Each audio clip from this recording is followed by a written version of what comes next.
Hey everyone, welcome to another episode of Food, Wine, and Whiskey. I am Rob, your host. And before we get started on this episode, I want to say again, thank you to all the supporters of the podcast. Thank you for listening, everybody who does and continues to do so. And, we'd like to ask you, if you don't mind, share with your friends if you enjoy the podcast. Leave a like on any of the Apple or Google sites. Leave a review. That's a huge help for the show and getting us in the algorithm to be noticed and moved up on some of the listening platforms. But we really do appreciate everybody who listens, and we wanted to start this episode by saying thank you very much. We really, really appreciate it. All right, into this episode. Carter, back again. How you doing, Carter? I am great. How are you? And joining this episode, he's been on the show before, the soft-spoken Leo. The third musketeer. The third musketeer. Thank you for having me. How are you, man? Good. Usually the Four Roses, there's always something that he has that has to do with Four Roses. He's a little bit of a fan. And today's no exception. Today's no exception. Oh, yeah. He's got the shirt on. He's got wearing the the shirt gear. on. I think this is the first time I've come and I haven't brought any Four Roses to drink. So I think it might be, but, we're doing something different. So going out on a limb. Sense. Yeah. Oh, yeah. This episode, as you can tell by the title, we've been asked to help pick a barrel of Eagle Rare for Ryan's Liquor here in the Houston area. And I think this is great. Very nice of him to ask us to do that, and we get to do it. We decided to make it an episode on the podcast as we go through these, the three of us, and see what we think. So we're warming up right now with a little warm-up pour of Eagle Rare, a pick from Twin Liquors, and, hoping that'll get our palate kind of adjusted and ready to go. But should be fun. If only it were 101 proof. Used to be. It used to be, yeah. And it's funny, if you read Wikipedia, that's what they say about it, that it has two offerings. Both are 90 proof. You can tell that hasn't been updated because the 17-year has been increased back to 101, 2-3 years ago? Yeah, I think 17 or something like that. Yeah, the BTAC now is 101. Yep. Yeah. Ooh, this pick is good. Yeah, Twin Liquor, I thought this is from Twin Liquor here in Texas, and I thought it was a really good little pick. This punches a lot. This punches above a 90 proofer for sure, for me. Well, I'm going to let you get a second sip, too, because this is your first pour of the day? Yeah, other than waking up to some, E.H. Taylor barrel proof, at 8 a.m. Oh, this is like candy. Yeah, that's what I normally just put in my coffee, kind of get the engines going. Mm-hmm. Put in your coffee, or you put a little coffee in your whiskey? Yeah, a little coffee in my way. Okay. I love the roasted taste of, toasted coffee. Toasted coffee. That's your version of a toasted E.H. Taylor. Yeah. So I like, instead of like putting water in the coffee maker, I just put the E.H. Taylor barrel proof in there and let it, cook. Heat up. Yeah, that's nice. That's your pour over. Yeah. Cool. Yeah, that makes sense. I want to come have coffee at your house because I'm not sure I'm going to do that with some of my bottles.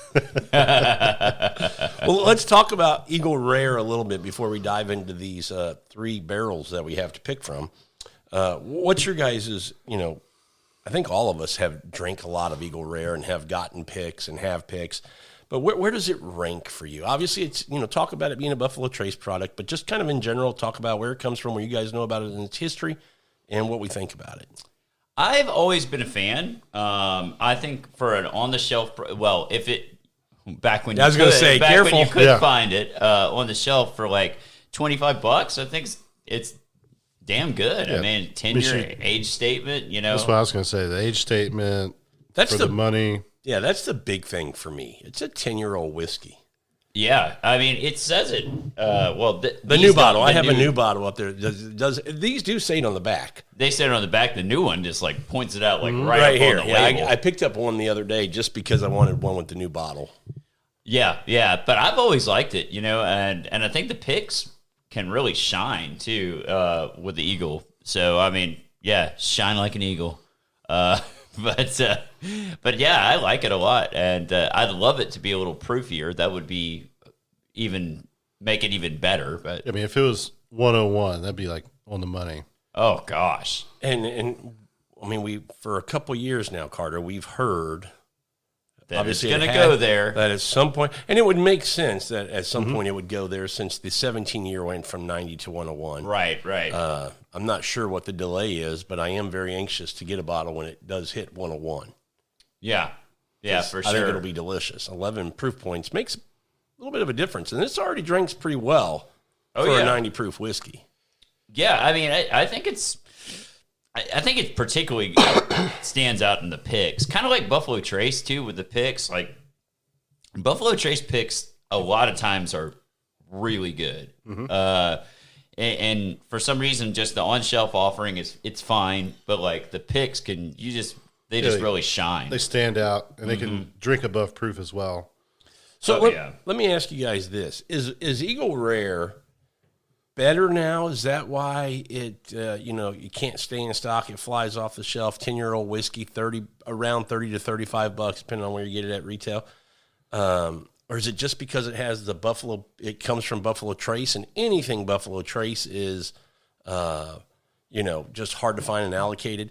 Because back in the day, this product has been owned by several different distillers. Prentice, I believe. In the past. Prentice. Seagram's.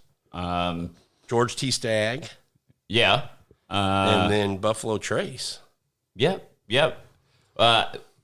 I'll say this about this particular bottle. I understand why it's hunted, because there is very, very few 10-year age statement bottles that are available sometimes on the shelf for $25. Yeah, that price point. You won't find one. Yeah. No, I don't think so either. I think the closest you'll come is 9-year stuff. I think about Knob Creek. Knob Creek is right probably the closest thing. So I think it's interesting. I mean, you mentioned Buffalo Trace, which certainly has something to do with it. But Eagle Rare doesn't carry the same popularity on secondary markets, right? So I'm thinking about it right now. You never see somebody posting a bottle of Eagle Rare on secondary. Yeah, and we see those from a national scale. We're not talking about just in Texas. In Texas, we're pretty blessed that we can find these and get these so easy. But you're exactly right. So same thing I would say with Buffalo Trace. I see people from around the country go crazy when they get one. They'll post and go, whatever national bourbon group they're in, and say, look what I got today. Hit the stores, and it's a Buffalo Trace, actual, Buffalo Trace. Yeah. And, here in Texas, we all go, okay. Got 175 down at the store for $43, I guess that's what people in Ohio say, like, oh, yeah, we got 107 in. Yeah, so does everybody else. Yeah.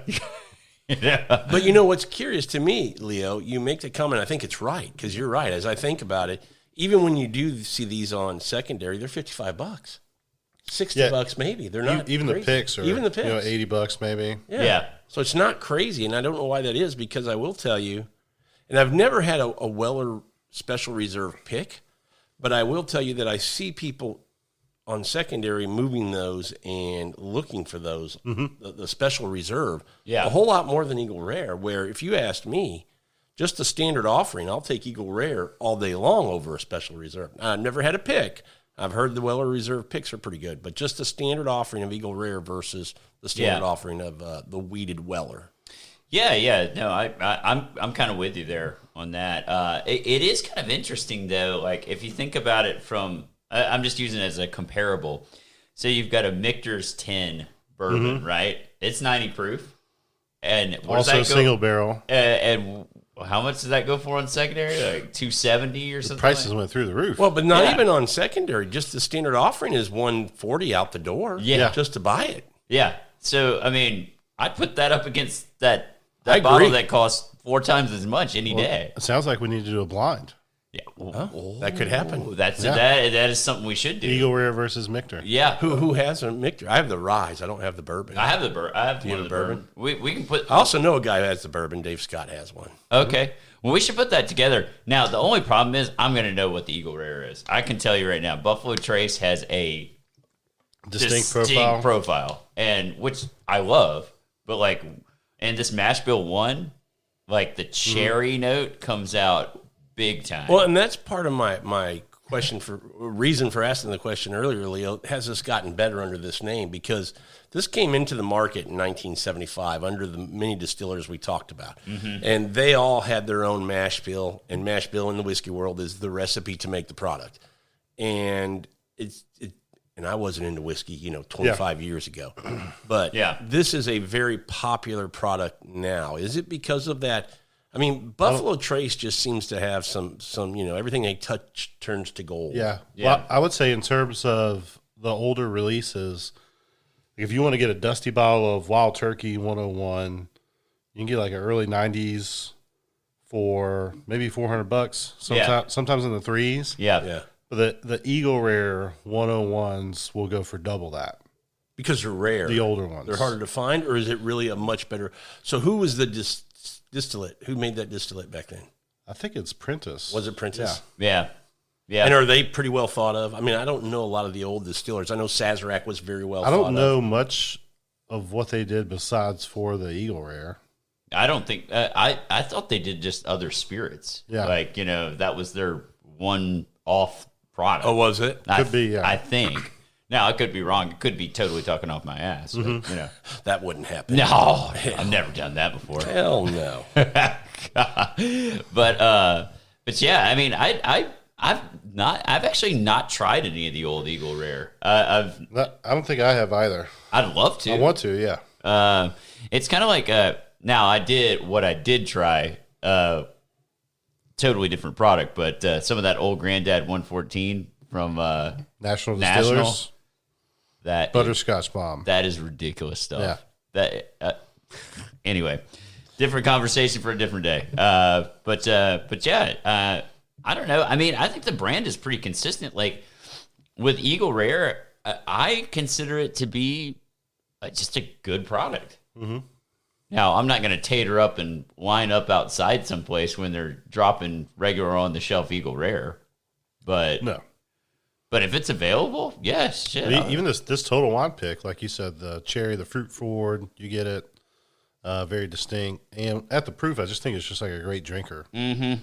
It's crushable. No, it's super good. I mean, super good. Don't mess up and put ice or any of that kind of crap. It's a before noon pour. Yeah. In the afternoon, you go for the barrel proof stuff. Yeah. Oh, yeah. Obviously, yes. It's Stag Junior all the way. Yeah, Stag Junior.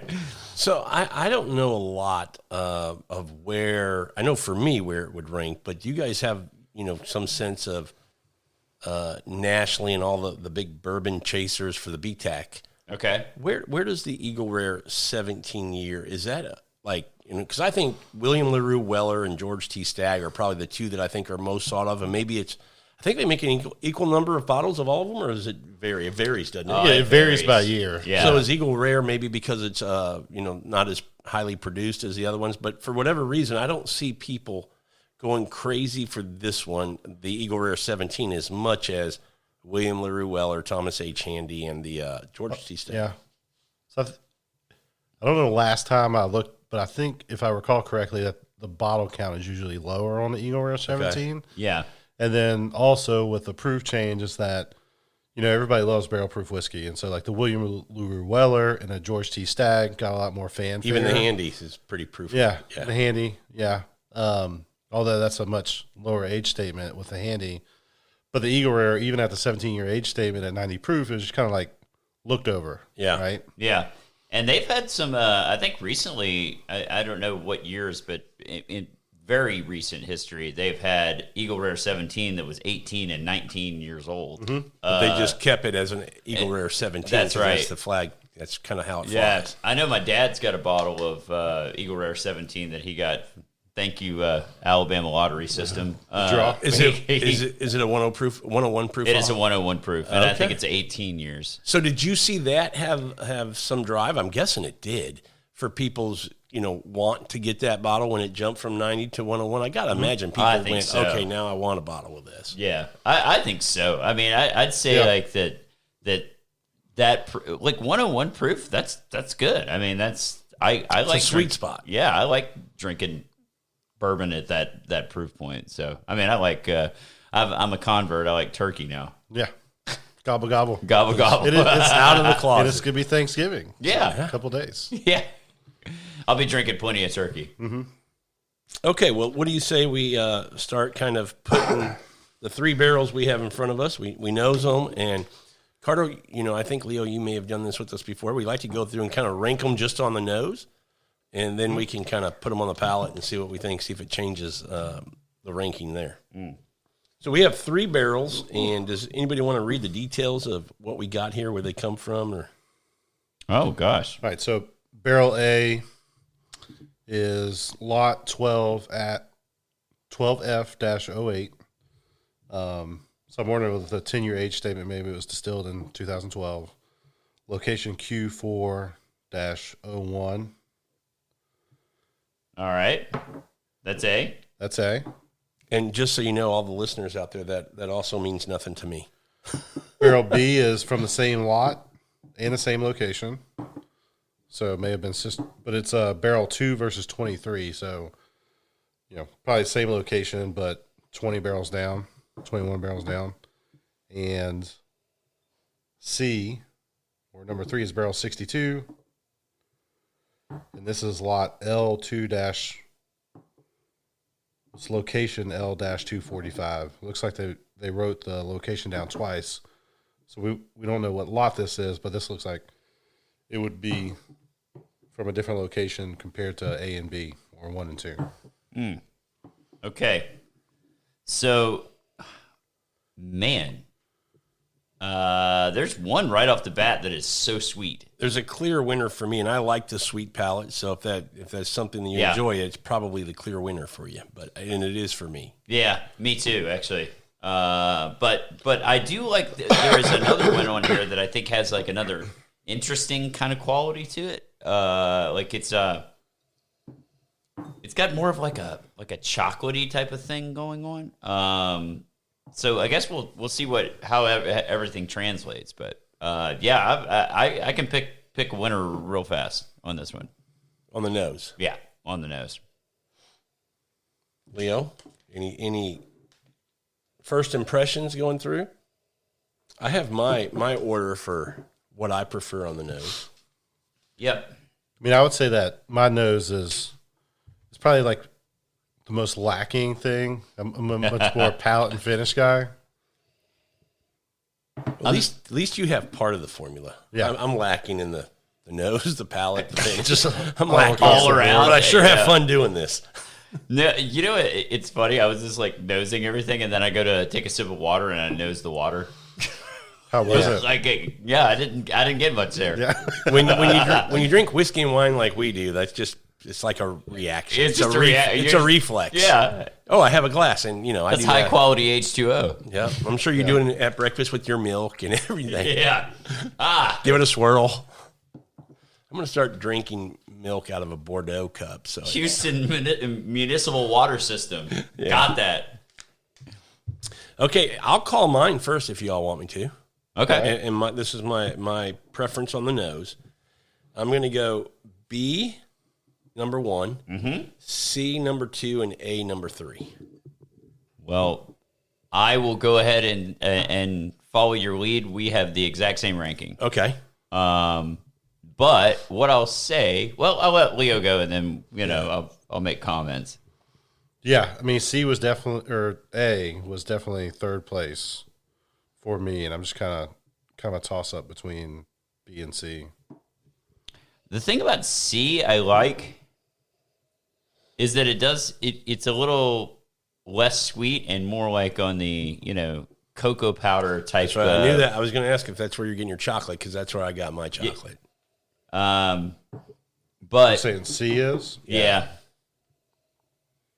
But B is just really sweet, and I like that. I mean, it's like sugar. Yeah. A's not bad. It's just kind of but muted a little bit. Yeah, I agree. And you know what's interesting? It's just like, we were reading off where these barrels were. That's just 20 barrels down from this one. Yeah. But it makes a huge difference. And Leo, you probably know from just the Four Roses kind, next to each other, do you usually find that it's consistent the closer they are, or can it be drastically different being right by each other? So you can have sister barrels that are completely off profile from one to the other. Okay. Yeah. Yep. That is a thing for sure. Mm-hmm. And why do you think that is? Because if you think they're in a similar location, the elements are affecting it the same way. You would assume the wood's the same, char's the same. It's interesting how chemistry works like that. It just reacts a little different in that whatever. Well, you think about the wood itself. I mean, what forest was it harvested from? You know, what everything matters. Yeah, that's what I'm saying. That's what I was going to say, is that usually the barrel drives the biggest variance from one to the other, because although it may come from the same producer, the barrel can just be like a huge difference. That's a great point, because then you start talking about, you know, because they make these barrels and sometimes they sit out to dry out, and how long. Some may have been longer than the other one, and then when you char it, and then it just has a different way of reacting to the whiskey. Yeah, you're exactly right. So. Well, and honestly, I mean, we're in open not really open atmosphere warehouses for Buffalo Trace. I think they do have some temperature control in there, but you've got hot and cold zones within the rick house, you know. So yeah, I mean, maybe B just sat in a hotter zone or something like that. Barrel A is barrel 2, so that could be at the edge of the warehouse, right? So it's going to be hotter because the sun's coming in, it's hitting the metal, it's coming through the window, and then 23 barrels down, it could be a lot colder. Yeah, who knows? You know, it's all that variability. Yeah, this is not like a science project, so to say. I mean, I guess it's more like driven by the elements. Yeah, which is a great point, because I know it's the same kind of wood. It's going to be New American Oak. Yeah. But just for the topic of conversation about how wood can be, affect what's in the barrel, we've done wine tastings where you do the same exact grape. They make the juice the exact same way. One's in a French oak, one's an American oak, and can have a completely different profile. Oh, yeah, absolutely. Yeah. Absolutely. And you know, like you think about these forests, I think they harvest in Kentucky, Tennessee. There might be one other place that I think they go get. No. The biggest place that they get wood, come on, dude. What? Missouri. Do they really? Yeah. Is that the number one place? Oh, yeah. Show me state. Show me state. Yeah, that's right. I know that they have more cooperages there with the American oak that they cut down for everybody out of the state of Missouri. Really? Yeah. Even for wine, too. Wow, I didn't know that. In my little town, a little place called Higbee, they are the cooperage for one of your favorite wines. Oh? Silver Oak. You're funny. You're really funny. It's that and Camus. Oh, so good. Hey, you're drooling. Wipe that. Oh, man. Wow. Well, I will at least say this about Silver Oak. They might be a big name and everything, but they ain't Camus. No. I'll take Silver Oak. I'll take Silver Oak every minute of every day over Camus. Yeah, no doubt. Anyway, back to whiskey. Back to whiskey. Okay, so are we going to taste through these? Yeah, I don't know. We can just pick from the nose if you want. It's a joke. Matt's looking at me like... I mean, that's something I would do. So if you're going to pick off of one thing alone, would it be nose, palate, or finish? I think with me, like, I like nose is important to me. Mm-hmm. I know for some people, nose really isn't all that important. But like if I'm putting together my combinations of what makes this whiskey great, nose is up there for me. But what I'll say is, like, if it just absolutely sucks on the palate and the finish and everything, then I don't care how good the nose is. If it's just terrible, then there's... Well, then I'm not going to pick that one. And I totally agree with you. I mean, nose to me is very, very important, because that's how we start the tasting process, right? By smelling it. Right. Just like food or anything else. And so having a good nose to me is very important. But I agree with you. What would trump that is if C, I think is my second right now. If, for example, I taste that, and the way it is on the palate and the finish is just mind-blowing, and B has a better nose, but it's like, it's good, but it's not as good as, then I'm probably going to go with C. But, that's just kind of how my rationale works. Same. What about you? Yeah, palate and finish. I mean, finish for me, if it's like a long finish that holds up well, tastes like it has a good proof, that's probably the most important thing. The reason I asked the question is because there's a guy that I know that has been he's probably done a couple hundred picks, and he's been talking about recently he's been picking based off of color. It's like he'll go into a pick room, and the first thing he does is he finds like the darkest one, and then he compares that to everything else. And the last few, 10 or so picks that he's done, it's like the darkest one is usually the consensus for the group as well. Yeah. I mean, I'm like, for example, if we look at color here, I don't know that I see any that are just dark. Yeah, noticeably darker to me. I think C might be the darkest. That's kind of what I was thinking. That's kind of what I was thinking. C is the darkest for me as well. But not a big difference, though. Not a big difference. But if you're going to say which one's the darkest, I would agree C is going to be it. That's an interesting approach. Mm-hmm. I mean, and I guess that it kind of makes sense logically because you're going, you would think the darker the color, we know the age is the same, but that barrel influence was a little bit more to put in some flavor there. The whiskey's going in and out of the barrel more often, the more color. Yeah. I already know which one I want. Oh, you tasted them all? Yeah. Oh, I haven't tasted any. Have you tasted any? Uh-huh. Okay, well, I'm way ahead of you guys. I'm a little behind. Hell yeah. Okay. I mean, it's clear to me, very clear. Well, let me get through them because I have found clarity. I've gone clear. It's a hard thing to find. Yeah.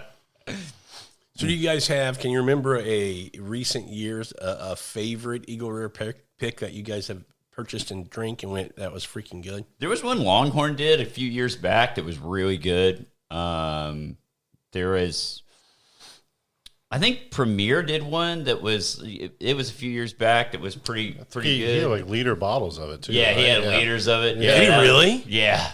Yeah, he a liter of a pick. So he wanted, it's rare that you see picks in a liter in general. Well, yeah, because it takes away from the owner of the store having more. Yeah, but he wanted to do that, and that I think that to me it's one of the most distinctive liter bottles that you're going to see. Yeah, that one. What is it's that? That's a 175. Yeah, the 175 on the floor in the corner. Yeah, those are like nuts. They're big. It doesn't fit on a shelf. That's why it's there on the on the floor because it's the only place where it fits. It's 2 feet tall. I mean, but that's the thing, and I would be remiss to not mention this. The bottle itself, Eagle Rare. This is a great looking bottle. Mm-hmm. Like I like the label on it. I like the bottle shape. I think it's just super cool. It's a cool looking bottle. Not just cool. It's kind of. Everything about it's great. Classy and American. And that's what I was going to say. It just like speaks American to me. Yeah. You got the eagle. You got the silver foil at the top with the stars around it. And does everybody notice that it's the eagle head on the eagle with the stars around it? Yeah. That's a lot of people don't pick that up. To me, that is a cool bottle. That is a classy looking bottle. And we were lucky enough last year. We didn't pick Eagle Rare. We picked a different product at Buffalo Trace. Yes. But we did get our buddy Freddie to sign a bottle for us. We got I got a signed. You and I both have a signed Freddie Johnson Eagle Rare bottle, which is cool. And he's a great guy. Oh my gosh, what a cool dude! Yeah, very cool dude. I will say I have a little bit left. You can probably see the Eagle Rares up there. The one that's kind of to the right center with the pick label. It's a Hall's liquor up in Dallas. I don't know if you guys know them, but it was a pick I got up there that's just absolutely delicious. And I've been sitting on it because it's I've had it for a couple of years, but it's just so good. It kind of gets to that point where you're like, you hate to see it go away. I like the way Buffalo Trace in general does when they have store picks because I really like they have a silver label in this, but like on the Buffalo Trace, they have the gold label. I just think it's really, just a little subtle thing. Simple. Nothing over the top, So do you miss the groups making their labels and slapping them on all these picks? Do you miss that? I think they still do it a lot, just not for Four Roses anymore. Is it just Four Roses that they stopped? They cracked down. I knew Four Roses did, but I haven't seen a label. Apparently you can do a bottle tag, though. Yeah. So people are going to get these outlandish bottle tags or something. The neck tag. The neck tag. I have my order. I've been through them enough now that I know what I like. Yeah, me too. You know what you like when you taste it. You just go through another time just to confirm. Yeah. You want to call yours first? Yeah, I think I may be the odd man out. I'm going with C. C for me is like you guys got a lot of fruit on B. The chocolatey stuff that you were talking about on the nose is just like comes through on the palate, and the finish on this one is for a 90 proof whiskey. We talk about like things drinking above their proof, especially with a lower proof one. This one is just really good for me. And I think it's like off profile too for Eagle Rare. I'll go ahead and shoot my shot. I'm exactly the same as you. Oh, nice. No, see, like when I went through this, and I was like, all right, I like B as the nose, but then, as we talked about it, it's a combination of all the forces, right? Like I tried C, and I was like, that finish is just goes on and on. Yeah, and the others actually had very similar palates and finishes. It almost made B drink thin to me. Me too. So like I went C and I drank B. I was like, this is like super thin. Yep, I'm the exact same way. And I'm making a face because I'm happy that we're all the same because I'm the same. Oh. I went to you and pointed at you, Carter, because I thought Carter's going to be different. You went there and I went, he'll be different. Then I'll get your back, Leo. But no, we're all the same, exactly the same. And here's what I'll say about C for me as well. It's got a more oily mouth. Yep. Which I really enjoy. I agree. On the palate. And that, that's viscous. Along with the other things you guys mentioned, that little chocolate. It's almost kind of like a little nutty. Maybe, yeah. Yeah. Ooh, man, it's almost like a chocolate walnut cookie type of thing going on there. I was going to say walnut. Yeah. Man, that is really good. Yeah, it is. God, I'm going to be really happy about getting a bottle of this. We'll see what everybody else says about it. Or a couple. Yeah, hopefully a couple. Yeah. As long as half of it doesn't get lost in distribution. Oh, my gosh. RNDC. Just dropping the ball. Yeah. Oh. Yeah, call them out, Carter. Yeah. RNDC, you suck. Hey, prove me wrong. No, I agree. Right. Logistics is hard. Yeah. Logistics is hard. Yeah, so I've heard. What did we lose? All of our Buffalo Trace pick and almost all of our Elijah Craig. Elijah Craig, yeah. Yeah, on that Buffalo Trace pick, they only let us, Bo only gave us 2 bottles because he only got, a quarter 30 of it? bottles in. That's crazy. Yeah. I wonder where it wound up. I know for a fact that the Elijah Craig wound up and another store took it in Austin and ended up selling it. Mm-hmm. I bet they Buffalo did. Trace I never heard. They went crazy Naz. Yeah. It's just unbelievable. The San Diego. The story of Crazy Naz. Yeah, boy. Boy, that's been a few years. I'm sure he's still around. Yeah, for sure. But nobody does business with him as far as bourbon people. Yeah. Yeah. That all started with that smoke wagon. Uh-huh. Yeah. Oh, what's that? Okay. Yeah. Okay, this is inside baseball, so Yeah. we'll talk offline about this. Okay, so do you guys have even a little bit left to see how it stacks up against this Twin Liquor pick? I have to pour a little bit more of the Twin Liquor picks. So you guys were talking about your favorite picks. Yeah. So Poison Girl did a Houston Whiskey Lodge pick several years ago, and it was actually an Eagle Rare pick that was mash bill number 2. What? It's like super unique. Yeah. I've heard that can happen. Yeah. That and I've also heard that mash bill 2 products can be mash bill 1. Heard it goes both ways. Yeah. Really? Yeah. So I don't know if like a barrel just made it into the pick, but it was a mash bill number 2 Eagle Rare pick. That's crazy. That would be kind of fun. Oh man, I don't know because somebody drinking that Eagle Rare going just reminds me of Elmer T. Lee. It just tastes like Blanton's. Tastes like Blanton's. Yeah, just like Blanton's. Without the horsey top. Yeah. I got ripped off. I got an eagle on top instead. I got an eagle. Eagles are cool. Yeah. Come on, I got a tattoo like across my back, ripping the American flag. Now you're making me think of Cobra Kai. Oh, Cobra Kai. And the dude on there with Hawk. Hawk with his big back. Hawk on his back. That's awesome. Yeah. Oh, man. Okay, so I'll have to pour a little bit more of the Twin Liquor. I hope that's okay. Yeah, pour as much as you want. Because I think it's pretty good, actually, though, Twin Liquor. Well, so do I. We'll it's similar to the Buffalo Trace pick that you guys did. I would agree. Very creamy. Yep. Mm-hmm. And here's the rule, don't spill anything on the table. Sandra will kill you.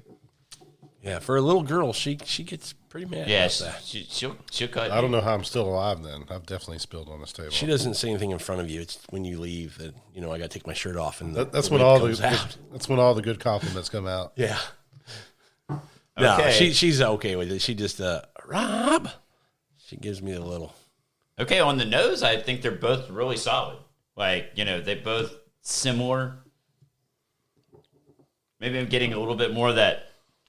Yeah, I'll still go sweetness on the nose rather than on. I'll still go C. Yeah, me too. The nose on C is just. I think after having it on the palate, I'm enjoying the nose more than C. Mm-hmm. Well, I think you get the notes that you pick up on the palate, like in the nose after you've tried it a little bit, and then you go, I really like sometimes that. It's like you pick up something on the nose, and then the palate something else. Yeah. But it's really good when you all three nose, palate, finish are in sync. Oh, it's the best. Yeah. Go back to B now and tell me if you don't like C's nose better now. I do. For whatever reason, I'm going, I like C's nose better. I crushed my B already, but you can still get the nose. Yeah, no, I did. I mean, it's I like C better now. I do too. Yep. Sometimes it's, it takes going through them, tasting them, and then, how the palate and the nose translates and all that stuff. Yeah, Twin Liquor is really good, but this is going to be a solid pick. This C, which is number 3 barrel for us that we had. I think that's going to be really good, right? It'll be like a good whiskey and cookie. Yeah. Oh, yeah. Dude. Bo's going to like that. Mm-hmm. C is ridiculously good. Yep. Yeah. It's freaking phenomenal. Okay, so it's kind of like when we did the Buffalo Trace pick. Remember, we had I don't know, was it 3 or 4 that we got to pick from? 3. Okay, 3. So same thing. We had kind of I think I liked one of the noses better initially, but then after trying them, I was like, oh God, we got a clear winner right here. Well, it was fun to do that pick because that's when we tasted those as a Stag Junior. And then so Freddie said, everybody outside, and then he proofed them down all to 90 and said, now taste them and see if you think the same. And I think it changed, right? Did it change? I think it pretty much, it changed, but we all picked the same. I don't remember. I know it did change. The one of the ones that I thought was a clear winner at Stag Junior was, I believe this is the case, my second place and my first place flipped. Yeah. But that is sometimes because I know mine flipped, and I know everybody in our group on the 90 proof when we proofed it down, we were aligned on the Stag part of it. But when it changed, I veered off, and I was the only one who was different than the group. But it's just what I liked. I mean, if you're gonna pick something proof down, I'd much rather always pick it at proof. Yeah.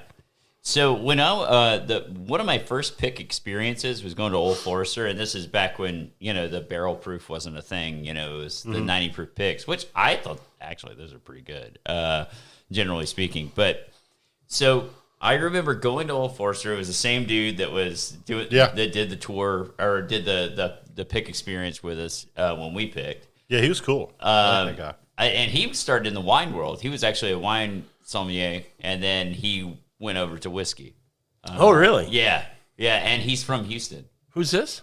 The guy who does the pick program over at Old Forester, I think. I forget his name. Okay. Yeah, Matt something. His name was Matt. Because Fred Minnick was the same way. He was a wine I didn't know that. And he wrote wine journalism and reviews and then shifted to whiskey. That's interesting. Yeah. So anyway, this guy was doing the pick for us the first round that the Ryan's quote unquote Ryan's Taters went up there,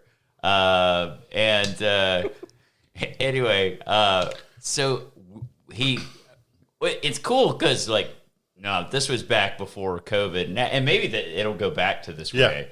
So, it should, right? Yeah, and I'm hoping so. This next time we go around, you get the pick in the rick house. In the rick house, table. And they roll out barrels, and you drill the barrels yourself. Yeah, that's who's this with? The Old Forester. Really? And I remember we pulled because that's already on the list as confirmed for. I can't wait. I mean, so some people can't appreciate a picking whiskey right next to George Harvin Brown's office, but I do. Yeah. People are going, who is that? But he's. I guess it's George Garvin Brown, maybe. I don't know. George Brown, whatever. The founder of Old Forester. Yeah. Mm-hmm. But anyway, it was interesting because we poured. I think we had 4 barrels, 4 or 5. I don't even remember. I just went for the gnarliest one. Everybody got to drill a barrel, so I went with the Wade Woodard's strategy. Oh, dirty barrels. Go to the gnarliest looking barrel. So that was mine, and on the nose, that was absolutely the best one, and on the palate, it was in the finish, it was the best one. It's about the color thing that we were talking about earlier. The dirty barrel is. Yeah. It's got the most in and out. It seemed like that. Here's the problem. When we proofed it down. Yield? No, when we proofed it down. Oh, yeah. It didn't hold up. It was great at barrel proof. Well, that gets to Leo's point. If you're going to taste it, if it's going to be, at 90 proof, you'd rather taste it at 90 proof. I agree with you 100%. Absolutely. I think one of the reasons that you might have liked the Old Forester better at 90 proof is just it's younger, right? Yeah. So it takes away some of those flaws of like a 5-year-old whiskey. Yeah. Proof it down. But it's heat cycled. It is. So it's a 9 so it's really like whiskey. 9 years. Yes. That's what I would say. That's like when they say that using an autoclave and the press rollers for tequila is the same as traditional methods. I guess it's not. Huh? It's not. No, I'm kidding. Yeah. Go listen to our tequila episode. Go listen to our tequila episode. So, now what I'll say is, like, since we're talking about stuff like that, Maker's Mark, when we did that tour, it was amazing. They actually move all of their barrels. They rotate their barrels up and down. Which if you so ever, that's another one that I'd really like to do is Maker's Mark. We need to ask their facility is. See if Bo's doing that. I haven't been, again. But we should get that on the list. Yeah, I would love to do that one again because I had a lot of fun doing it, but it was a little bit like, oh shit, what are we doing here? Trying to figure it out. Having done one now, being able to go back in and understanding what the science project is, I think we could not that we didn't bang out a good one. A lot of people say, like, if you go in with like a base recipe as well, like if you taste like a bunch of different ones, and you go like, all right, this is kind of what we're looking for. Now let's tweak it. That's kind of was our approach. That was our approach this time. Yeah. And I mean, we tried going with an oddball of 8 French Mendiant or whatever. We did. Somebody did. And it was just a bit too much for me.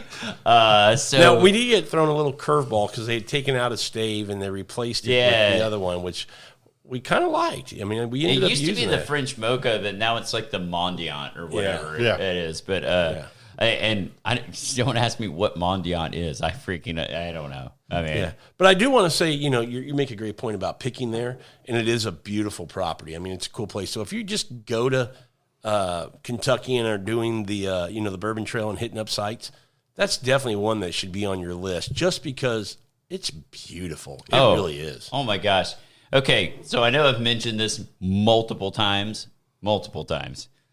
Number one, if you've got a pick over there, don't go get Taco Bell beforehand because they're going to give you... Why would you ever get Taco Bell? Well, because our pick was at noon, and we thought, we better eat something. We're going to start tasting all this bourbon. Yeah.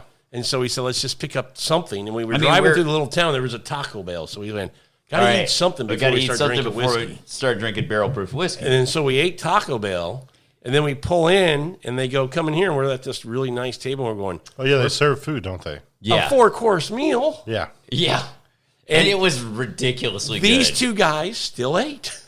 I figured out how we were like, shove this it in is there. good-looking food. We're putting this down. They're like, we grew this on the property and all this kind of stuff. And we're like, all right, well... Yeah, that's one. We should try and get a heads up on that one. Yeah, that's one we definitely need to, because that would be fun again. And I think when you look at, picks are hard to find depending on what they are, but those are everywhere. And that's something that's always on the shelf. If you want to try something fun and you can get variations of it, the Maker's Mark Private Select picks, to me, bang for your buck. I don't think it's overpriced for what you get. It's really like $60, $70. Yeah. What I was going to say for the listeners is we were talking about Weller products earlier, like the 107, the Full Proof.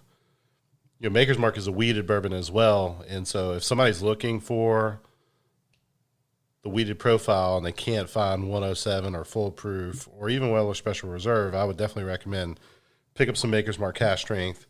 And even if you have both, put them together in a blind, because a lot of people say that the Maker's comes out on top. We've done it multiple times. Yeah. And every time Maker's beats 107. Now, it wasn't a store pick. It was just an off-shelf offer. Yeah. You know, and that's only fair. I mean.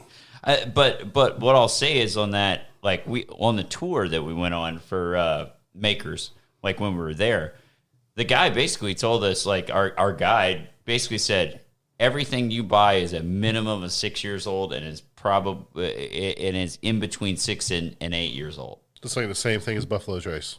Yeah. So you're buying with the Maker's Mark cask strength at like what, $35 a bottle. You're buying a 6 to 8 year old cask strength bourbon. And cask strength for them is 110 proof, so I don't want people to think it's like 130. It's not. It's still in a pretty sweet spot. But then, Turkey's like 114 or something like that on the rare breed. 116.8.